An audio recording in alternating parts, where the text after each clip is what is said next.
Zarina Nizomiddinova haqida shoshilinch. Assalomu alaykum aziz muxlis. Agarda kanalimizda mehmon bo'lsangiz, kanalimizga obuna bo'lishni va videolar davomida bir dona like tugmasini bosib qo'yishni unutmang. O'zbek kinosining eng mashhur aktrisalaridan biri Zarina Nizomiddinova 29-mart kuni 36 yoshni qarshi oldi. Zarina ayni paytda ijodiy tanaffus qilmoqda. U oilasi bilan Rossiya poytaxti Moskva shahrida yashaydi. Zarina film va seriallarda suratga tushmasa-da, ijtimoiy tarmoqlarda eng ko'p muhokama qilinadigan mashhurlardan. Zarina san'atkorlar oilasida tug'ilganligi uchun bolaligidan san'at to'garaklariga qatnagan. U 5 yoshdan xor mashg'ulotlarga qatnab, 8 yoshida Uspensky nomidagi musiqa maktabining fortepiano bo'limiga qabul qilinadi. Yaqinlari uning musiqiy o'quvidan qoniqmay, raqs bilan shug'ullanishni istaydi. Zarina Nizomiddinova 7-sinfda o'qishni xoreografiya oliy maktabining milliy raqs bo'limida davom ettiradi. Bolaligimda ko'p narsalarga qiziqqanman. Yoshim ulg'ayib borgani sari FXDR bo'limi boshlig'i bo'lib ishlashni xohlaganman. O'ylab ko'ring, 2 yosh baxtli pillapoyalari sari ilk qadamini tashlash arafasida siz esa ularning muhabbati va visol kuniga sheriksiz. Ularga eng muhim hujjatni tantanali ravishda taqdim etib, chiroyli tilaklarni aytasiz. Bu men uchun juda ham qiziqarli va zavqli ish bo'lib ko'ringan. Shuning uchun to'ylarda o'sha xodimlarga o'xshab niyat bildirib, kelin-kuyov oldida gapirishni orzu qilganman. Keyinchalik hatto stewardessa bo'lishni ham istaganman. Ularning bejirim libosiga ishqim tushgan. Ammo samolyotda uchishdan qo'rqqanim uchun bu fikrimdan qaytganman, deydi aktrisa intervyularning birida. Aktrisaning pasportdagi ismi hayotdagisidan farq qiladi. Aslida uning ismi Zarin. Zarina Nizomiddinova O'zbekistonda xizmat ko'rsatgan artist Shahboz Nizomiddinovning kenja farzandi hisoblanadi. Aslida uning oilasi uchun san'atkor bo'lish yangilik emas. Shu bois Zarina ham hali tili chiqmay turib klipda suratga tushgan. Eng qizig'i, qo'shiqni uning opasi va akasi ijro etgan.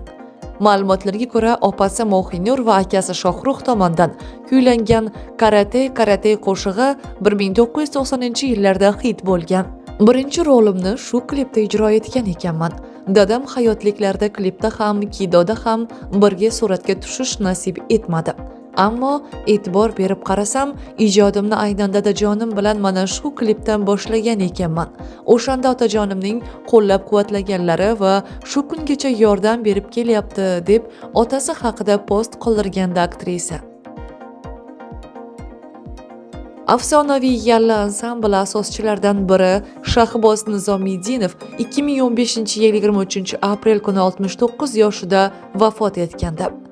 Aktrisa intervyularning birida otasini yo'qotgani hayotdagi eng og'ir ayriliq bo'lgani haqida so'zlab berganda, o'shanda juda ham qiynalganman. Umrimdagi eng katta judolik bo'lgan. Har bir farzand uchun otasidan ayrilish juda og'ir. Yaratganga shukr, onajonim hayotlar. Qolgan ayriliqlarga esa u qadar kuyinganim yo'q. Hammasi taqdir deya bunga oddiy qaraganman. Ayol kishi ko'p narsalarga ko'nikib borar ekan, har qanday ayriliqqa ham. Faqat otadan ayrilish og'ir judolik ekan, deydi aktrisa.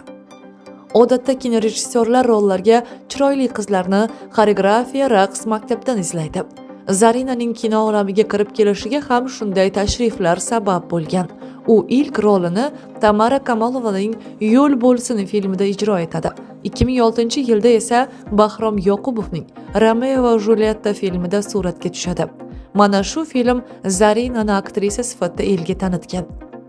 Aktrisa Zarina Nizomiddinova juda erta oila qurganini ta'kidlaydi. Katta o'g'li Timurbekni ham 18 yoshda dunyoga keltirgan. Xorijdagi turmushi u qadar muvaffaqiyatli kechmagach, Toshkentga qaytib ijodini davom ettirgan. Birinchi turmush o'rtog'im meni Romeo Julietta filmida obrazimni ko'rib yoqtirib qolgan. O'g'lim otasi haqida umuman so'ramaydi, chunki uni deyarli ko'rmagan. Otasi ham hech qachon qo'ng'iroq qilib o'g'lining holidan xabar olmaydi. Sababini bilmayman. O'g'limning otasi bilan ajrashganimizdan beri gaplashmaymiz. U oilani saqlab qolishga harakat qilgan, lekin birga yashab ketishimizga mening ko'zim yetmagan. Bo'lmaydigan narsaning bo'lmagani yaxshi, deydi aktrisa intervyularning birida.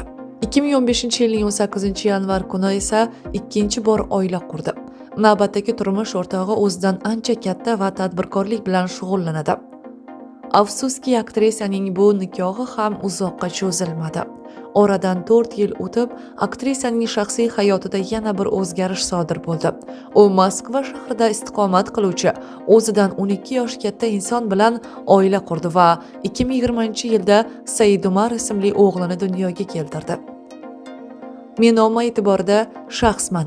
Men haqimda turli gap so'zlar, mish-mishlar bo'lishi tabiiy. Bunga ko'nikib qolganman. Ba'zan izohlarni o'qib kulgim keladi. Hozir kimgadir nimadir isbotlaydigan vaqt emas. Meni yaxshi biladigan va adekvat insonlar shundoq ham menga ishonadi. Umuman olganda men hamma narsani vaqt hukmiga tashlayman. Vaqt hammasini o'z joyiga qo'yadi, deb ijtimoiy tarmoqlardagi savollarga javob bergan aktrisa. Yodingizda bo'lsa, Zarina Nizomiddinova 2014-yili xonandalik faoliyatini boshlaganda u afsonaviy va Meni kechir nomli qo'shiqlarni ijro etib klip suratga olgandi. Bundan tashqari yosh ijodkor bilan Sen yuragimda nomli duet taronasi ham ijro etilgandi. Ammo aktrisaning xonandalik faoliyati uzoqqa cho'zilgani yo'q. Qo'shiq aytish aktrisaning shunchaki hobbisi bo'lgani va uni rivojlantirishga katta kuch sarflamaganini aytib o'tgan. Lekin qo'shiqlarga ishlangan kliplar o'z davrining eng budjetli katta ijod mahsullaridan biri bo'lgan. Zarina Nizomiddinova bugungi kunda 2 o'g'li va turmush o'rtog'i bilan Moskvada yashaydi. Vaqti bilan O'zbekistonga kelib, shartnoma asosida film va seriallarda suratga tushmoqda. Uni so'nggi marta Toshkentga kelganida Parixona serialida ishtirok etdi. Ammo aytish mumkinki, u O'zbekistondagi gonorari eng yuqori aktrisalardan biri. Ijodda u qadar faol bo'lmasa-da, unga bo'lgan talab nihoyatda yuqori. Aktrisa sport bilan muntazam shug'ullanadi. Ot sport ham uning eng sevimli mashg'ulotlaridan biri. Garchi uning mashg'ulotlardagi rasm va videolari ko'plab muhokamalarga sabab bo'lsa-da, aktrisa ularga e'tibor ham bermaydi. Nima bo'lganda ham Zarina Nizomiddinovaga oilaviy baxt va omad tilagan muxlislarimiz video ostida o'z fikrlaringizni yozib, videoga bir dona like tugmasini bosib qo'yishni unutmang.